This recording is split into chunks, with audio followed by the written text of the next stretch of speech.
pizzas. And, he paid for it all, out of his pocket. He made sure that we knew that. But I just thought it was hilarious, dude. I really thought it was hilarious how he wanted to blame this on the government shutdown, which is his fault, by the way. And, kind of praise himself for feeding these kids some fast food. What's your thoughts on that, man? What did you think about it? Man, that was a fantastic ploy to take a jab at the Democrats and make it look like they're all poor and start up a revolt on the internet because that's what he wanted. And honestly, I just think that was fantastic strategy by him because obviously him as a businessman and doing all those entrepreneur reality TV shows, he understands what he needs to do, which is win over the people. And that's what he did with that, because now people's like, all right, bro, it's obvious, you're trying to make it look like y'all struggling, and it's working.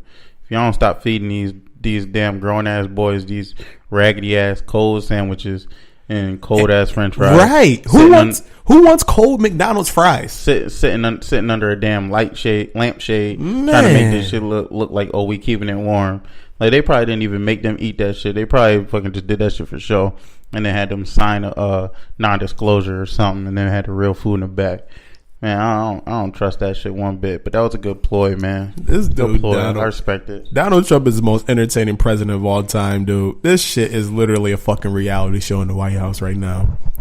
And he made sure people know it was out of his pocket. I paid for this all myself. And that bill was probably like, what, $400 maybe? No, it was over 2 racks. Really?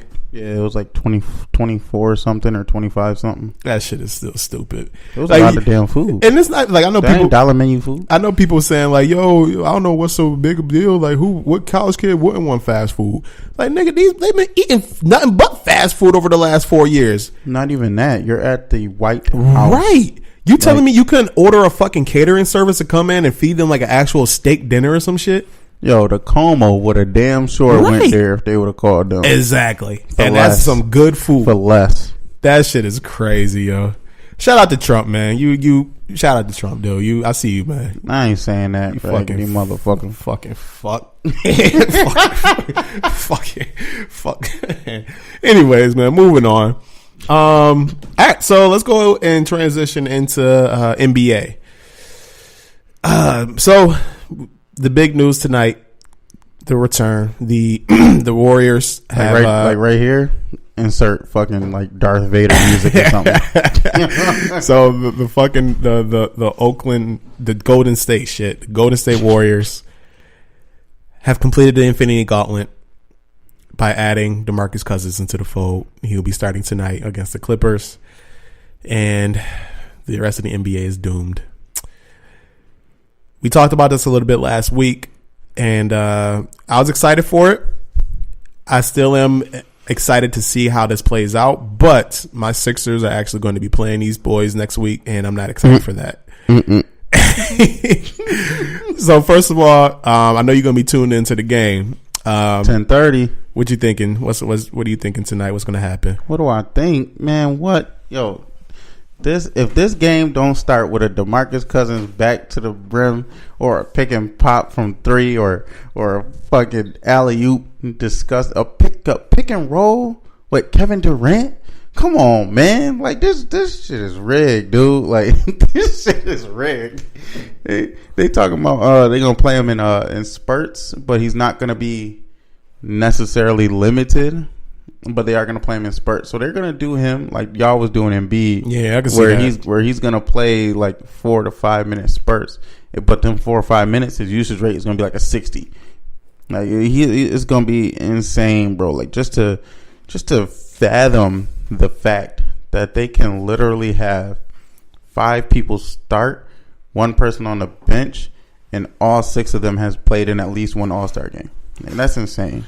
The way that they're going to be able to stagger these minutes, man, like, you're always going to have a fucking all-star on the court. They already have that. That it's shit about to be they're always going to have 2 to 3. Right. Yo, that shit is at one time fucking nuts. They never have to go a minute without having an all-star on the floor. That shit is ridiculous. That shit is, man. Like I said last week, this adds such a crazy element to their game.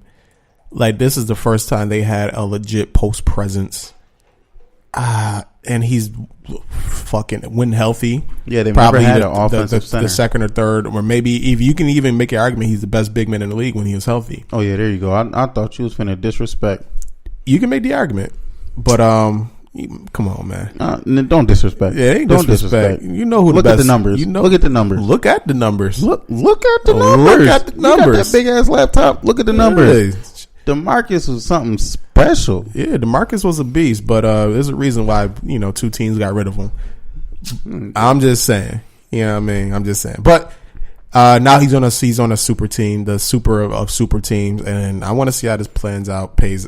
Hold on. First off, he was a hoe for leaving New Orleans. That wasn't Dave's fault. He left New Orleans after being a hoe ass nigga. After watching Anthony Davis wear his jersey in that All-Star game. He should have realized that was a true brotherhood. He should have stayed.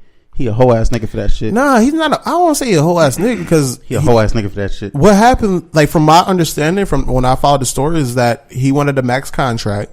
New Orleans was trying to give him like 2 years, $20 million, and he's figured like, okay, so if y'all not going to give me the max, I'm going to leave here. I'm going to go sign a veteran minimum or the mid-level exception from Golden State. Go get me a championship ring, show that I'm healthy, and then have another team sign the max.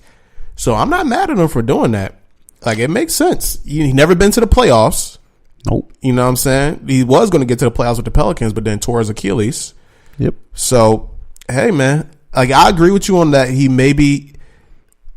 Well, no. Actually, in the NBA, you got to do what's best for you first. Go, you know what I'm saying? Do what's best for you. If you feel like, going to a team and being part of something greater than yourself to go get a championship, sort of like what KD did, I get it. You turned down some money to go get a ring, so if a ring is worth $15 million for you, I respect that. And then next year he's probably going to get paid somewhere else. Somebody's going to pay that man. Oh yeah, as long as he can show that he's healthy, right, and can produce at a high level. Yeah. He don't even got to bounce back to the full 2012 games and all that stuff. That's almost unrealistic on a roster like this. But if he can show that he can produce at let's just say 12-8 on this roster at this point in the season, oh yeah, for sure. Right. It's gonna be. I just kind of want to see how he looks from this Achilles injury, because Achilles injury is no joke, man. Like, you seen it with Kobe Bryant. He had his Achilles and he was done. Like, Kobe was never the same. And now DeMarcus Cousins is a 7 foot, 260, 280 pound big man. That's a lot of weight to be carrying on them ankles. So yeah. I'm going to see how that holds up. I pray to God that another injury doesn't happen, because, you tear your Achilles, it can happen again very easily. So we'll see how he bounces back from that one there. But the Warriors in general, they have been on a tear. Like, they won 6 in a row. They beat some impressive teams. They took out the Nuggets. They destroyed the Nuggets. That was a statement game to me. They beat the shit out of them. So I think the Warriors are starting to get into that groove to let people know, whoever was doubting them, that this is our league. This is our conference in the West. This is our league. And we are still the team to beat. And we'll see what happens. Oh yeah, did you see the Kyrie news? What happened with him and LeBron? Man, leave that man alone, man. What you mean, leave him alone? There's stuff to talk about. It's sports your enthusiasm. Cause, man, people blowing that shit out of proportion, man. All he did was let LeBron know, hey man, I understand that it's hard having young stars and not really and knowing how to show them how to be kings of this league. And Kyrie learned that the hard way by dealing with what he's dealing with there in Boston. Man, everybody over here talking about, oh, LeBron this, LeBron da da da da da. Man, that was a big time grown up move by Kyrie, admitting that he was the knucklehead and knew that he wasn't the King Koopa of the yard anymore. He wasn't the big dog, and he should have been more instead of being more fighting and bite back. He should have accepted the beta role and understood that he had to learn from LeBron. And he understands that LeBron's role was a lot harder than he thought it was. Yeah, I respect what Kyrie did. Like you said, I think it was a sign of maturity from him. That, he's in Cleveland. He didn't appreciate what he had, honestly. So he went to Boston. He wanted to be the guy. He's the guy. And he sees how difficult it was. So I'm glad he did. I'm glad he did call LeBron and, apologized and kind of got some advice from him because, LeBron, not only is LeBron the greatest player in the NBA, but he's a great mentor. So anytime you can pick a legend's brain while he's still actively playing, and you should definitely take advantage of that. But on First Take, they was just saying that Stephen A. had got a text from one of his unknown sources saying that this will make it a lot easier of a transition for Kyrie to go to Los Angeles next season. I'm sorry, say that again. So Stephen A.